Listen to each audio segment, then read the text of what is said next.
CriterioNate here. Sorry about the noise there. I was just playing I was just practicing the soundtrack to the movie we watched today, our movie today. Number 309, Kenji Mizoguchi's Ugetsu. Not bad. That's all I can say about this one. Not bad. But of course, I'm going to spoil the plot, so dig. Or don't watch this one. So anyway. So, this is a good movie. 1953, 97 minutes, black and white, or Japanese, blah, blah, blah. So, and I got the book here. I got the book here because I can't remember their names to save my life. Any of these guys' names in this movie. So, but I can help. But it will help if I got the cast list here. So the movie is focused on these four people, two couples. There's Genjuro and his wife Miyagi, and Tobai and his wife Ohama. They live in this village, and they've both got, the men have got really, big aspirations. I forget. Genjuro is very dedicated to his work. He's a potter, and he makes pots like almost 24/7 almost. Toby, because of the movie, because of the war, there's like a war going on, and these armies are fighting. He wants to become a samurai, and so he's kind of neglects. They both kind of neglect their wives to become bigger things, to better themselves. When their village is under attack, they flee. They cross the river. They cross this lake in hopes to find a better life. And they run into this guy who's in a boat, and he says, turn back. It's like, if you're going out there, just watch out for pirates because they got me and they'll take your women and all that. And so Miyagi gets scared and decides to stay back home with their son. And so the three of them, so Genjuro, Tobai, and Ohama all go off. And I guess Ohama gets lost. Gets lost from Genjuro and Tobai. And she ends up getting raped by these soldiers at one point. Toby ends up getting cutting off this warrior's head and bragging about it. However, he loses his composure when he finds out that Ohana is forced to work at this. Is resorted to working at a brothel. She becomes a lady of the night, a fallen woman, as the Japanese apparently put it. They call it a fallen woman, is a prostitute. And so he ends up realizing that he's been neglecting her, and he ends up, and toward the end of the movie, he ends up throwing his samurai gear in the water and just neglecting himself, neglecting and all that. Genjuro, on the other hand, ends up, and I'm trying to remember how this works. He ends up meeting this. He ends up selling these pottery to this lady Wakasa, and her servant or mother or something like that. And so he goes to, I think, deliver the pots to them, and he ends up blacking out or something, and she ends up seducing him and convincing him to marry her. And I guess he gets knocked out or something, and he ends up, saying, "I can't do this. I have a wife and kid." And then she reveals her true self, that she and the two of them are actually spirits who are trapped in that house because of her husband, the lady's husband, who haunts them or something like that. It's a bit complicated. But it's still it's an interesting. So it's a ghost story. In the end, it is a trippy little ghost story. And so Genjuro ends up protecting himself he meets this priest who ends up painting these like Buddhist symbols on his back, and they end up and the ghosts can't take it, so he's able to get out of their sight, and he runs back home and finds Miyagi there with his son, and he goes to sleep. And when he wakes up, he finds out that the village headman wakes him up, and Genjuro they meet, and he says, well, I'm just surprised to see you here. I didn't know you were taking care of the son. He was like, oh, where's Miyagi? Don't you know Miyagi's dead? Miyagi was killed earlier in the movie by some soldiers, was stabbed. And I should have mentioned that, but it tells it for a better story if I somewhere blah blah blah. Yeah, so he realizes that he had apparently seen her spirit, and then once he realizes this, from that point on, he just hears her voice. She's always with him, but just not in living form.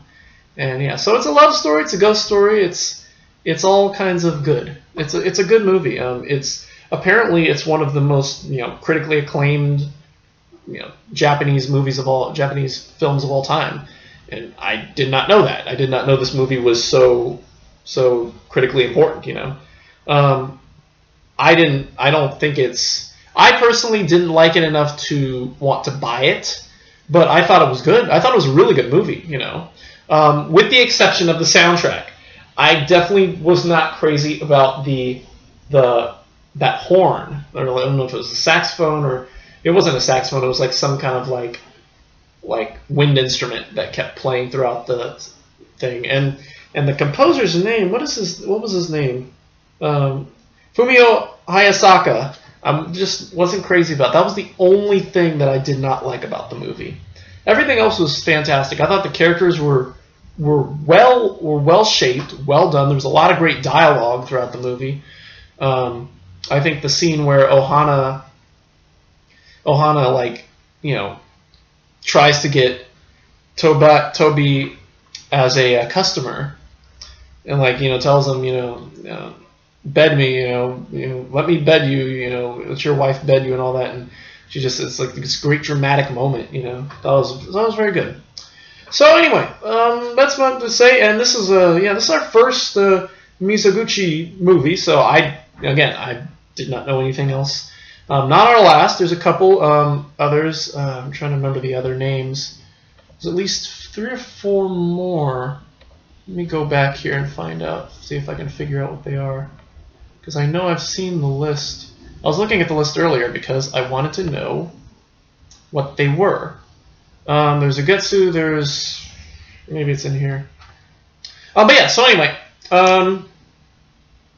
Ugetsu. Good movie. I'm giving it an A minus for the soundtrack, and there's that. So yeah, so this is our first Ugetsu, but not our. This is our first Mizoguchi, but not our last.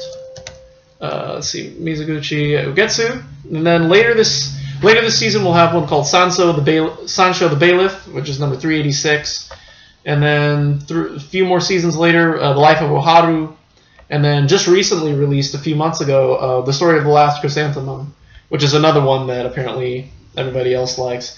And they also had a set of movies in the Eclipse series. They had a set of Mizoguchi's movies in the Eclipse series, which are I'm looking forward to seeing those too.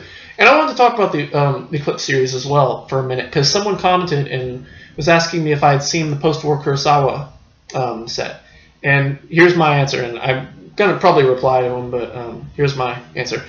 No, I haven't seen it. I'm going to watch all the Eclipse series. However, I'm going to try and figure out... I'm trying to put it in the order that Criterion released, between release dates, or... So I think... Let me pull up my... I made a little spreadsheet here. Let's see. I'm trying to put all the dates in. And let's see here. If I can find it here. Let's see, I think it was 2000 and... Let's see, 2000... Yeah, it's 2007, so it'll be right around I got the, it says I got down the date of the Naked City, which is number 379, or number 379, and that one is going to be, or 380, I think. I'm not sure. And that one came out, I guess, in 2007, March of 2007. And I think the first, so I looked on Amazon and looked up the release date, and the first set, which is I think the early Bergman set, came out in 2007. The first Eclipse series came out then. So around that time, when I get around to that point, is when we're going to start the Eclipse series, and then by next, we'll just filter them in as the dates go by, So that's how I'm going to work it. I don't remember. I think the post-war Kurosawa one was number 7, I think. So it's going to be a ways. It probably won't be till next season. So that's how I'm working that. So anyway, Ugetsu A-, somewhat. Disc 1, it's a 2-disc set. Disc 1 has a 14-minute interview appreciation by Masahiro Shinoda, who did Double Suicide, and there's another movie he did. Movie we're going to see, Samurai Spy, which is coming up soon. Called Two Worlds Intertwined. I'm talking about Ugetsu. There's a process and production. There's a 20-minute interview with Tokozu Tanaka, who is the first assistant director. And there is a 10-minute interview with cinematographer Kazuo Miyagawa, which was from '92. I guess it was filmed for the Laserdisc release of Ugetsu. And then there's some trailers. Interesting trailer though. There's 2 Japanese trailers. One with like all the kind of American subtitles kind of thing, flash, flash, flash. And then one with just dialogue, with just a little narration dialogue. The same thing without all the subtitles or intertexts and all that. And then there's the Spanish trailer, an incomplete Spanish trailer. But I thought that was the most interesting thing. I don't know. I just never thought about Japanese films appealing to Spanish back in the 50s. That would have been really fun. I mean, I think that was a really, really interesting to note. I never thought about that. So that was really cool to see that. So anyway, that's that. Disc 2 is a movie, a 150-minute documentary called Kenji Mizoguchi, The Life of a Film Director. It was made in 1975, and it's basically one of those everything you always wanted to know about Mizoguchi movies, but totally didn't ask for. You weren't afraid to ask for it because you never asked for it. So yeah, I know more about him now than I ever wanted to. And if you want to know, check it out. This talks about his whole life, his movies. He died, I think, in the late 50s, so this was done years after his death. And it was done by Kanedo Shindo, who's done some movies. I forget, what movie did he do? Shindo, I'm pretty sure. What did he do that we know? Onibaba, yes, he did Onibaba. That knew that name sound from there. And he's also, he's done a couple others that we'll be seeing, like Kuroneko and the Naked Island, so... Yeah, so watch for those. But yeah, Onibaba, that's where I know. I mean, the only thing I didn't like about this movie, and this is just me, and I'm not trying to be, and this may come off, and I don't know if this is going to come off as racist or not, but it's interesting, the Japanese, and I've noticed this in the interviews for, in the Akira Kurosawa, It Is Wonderful to Create series. When when interviewers do interviews and the people talk, they're very responsive to like every like fraction of the sentence they say, and Shindo was especially so, because every time somebody would say something like a couple of words, he'd go as if they needed validation that he was paying attention or something like that, and I thought that was kind of weird. I mean, I just thought it got a little annoying to me, but at the same time, that's how maybe they were taught to interview, and that's how interviews go. Interviewers do that. Or that's how the Japanese respond. That's how they have conversations. That's their conversation. That's in their conversational, skills. So, yeah. But for me, I just was like, it's like, are you like? It sounded like he was coughing. It kind of sounded like he was coughing, and I wasn't sure. So it was interesting, but yeah. Again, and Mizoguchi, he'd been making movies, I guess, since the 20s. Making silent films and all that. But sadly, I guess a lot of those have been lost. A lot of his old movies have been lost over time, so it's not much to review anymore. But yeah, still interesting. I guess some of the sound, the soundtracks still exist. The films are destroyed or lost, or So yeah, so if you want to know, if you want the Mizoguchi story in 2.5 hours, there you go. So anyway, Ugetsu, A-. Good movie. Not so great soundtrack. Check it out. It's apparently amazing. And it is. It's good. But it's maybe not as amazing as other people say it is, but I think it's pretty good too. So anyway, Ugetsu. So, as you can tell, the samurai still ain't here. I don't know where the hell it is. I'm going to give it one more week. If not, I'm just going to watch it on Hulu and do the supplements. Maybe either buy it or do the supplements at some later time or something. I don't know. I'll just do the movie. Because in the end, again, that's what really counts. But in the end, if I can at least do the movie, it'd be weird if I just reviewed the supplements and not reviewed the movie, But anyway, so the Samurai, we're going to do it just maybe next week. Hopefully I'm going to give it one more week. I canceled the hold I had on it and put on another hold on another copy, and I'm hoping that this copy comes. Hopefully it'll be here soon. And yeah, so anyway, in the meantime, we have some Rebel Samurai to knock out. Samurai. Now here's the other thing though, and this will probably affect tomorrow. I put a hold on the Rebel Samurai set. However, I forgot the first one we have to watch, Samurai Rebellion, which we're gonna do tomorrow. Got all the others though. Got what we got here? Do have all the others. Got Sword of the Beast right here from Azusa. So there's the disc, Sword of the Beast. And we got Samurai Spy, the Masahiro Shino movie. And we got one of my favorite movie titles, Kill! In case we run out of things to watch, we got Pickpocket. So those are on their way. We got those. So I forgot to put a hold on Samurai Rebellion. I did put a hold on it yesterday. Hopefully it should be here sometime later this week. I'm thinking what I'm gonna do is I'm gonna go ahead and watch the movie on Hulu, because the supplements, there aren't a lot of supplements on these discs. Kill, I think, is just the movie. Yeah, Kill is just the movie. Samurai Spy has a 16-minute interview with Masahiro Shinoda. Sword of the Beast, I don't know what the supplements are for that one. But anyway, yeah. So Samurai Rebellion has, I think, an interview with the director and just like one interview with the director, and I think that's it. In the trailer.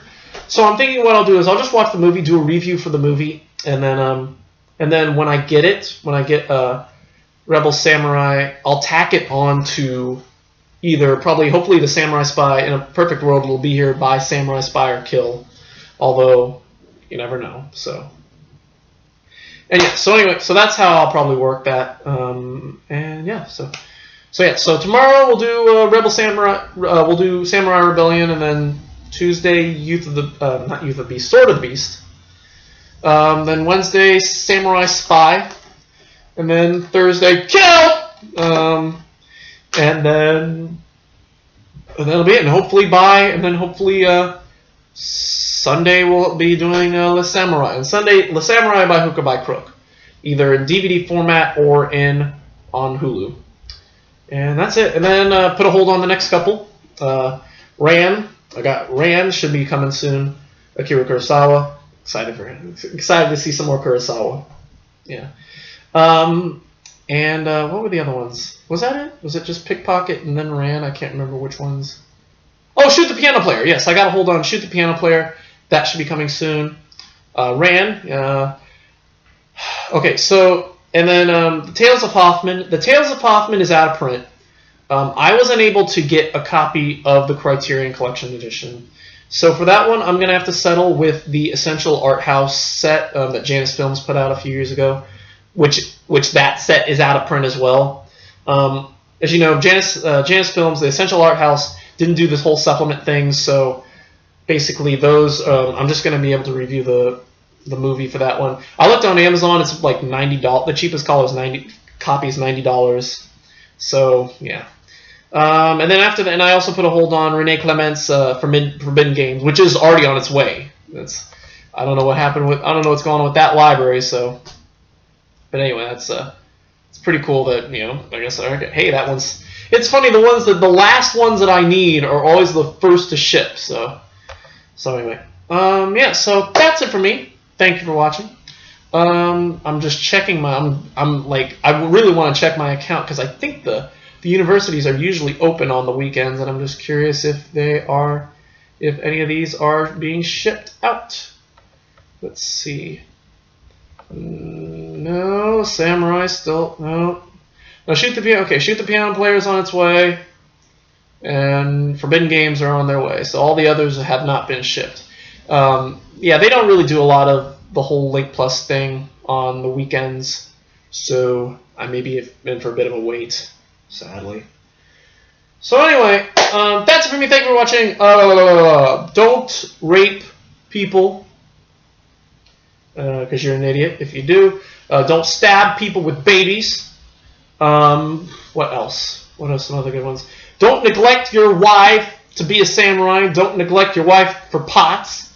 Don't marry spirits. And that's it. That's basically it.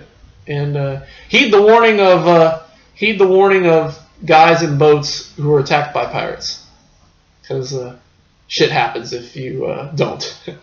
So anyway, that's it for me. Thank you for watching. We will see you tomorrow for Samurai Rebellion, which I'm holding in my hands, even though I wish I didn't. Not really. So anyway, until then, goodbye.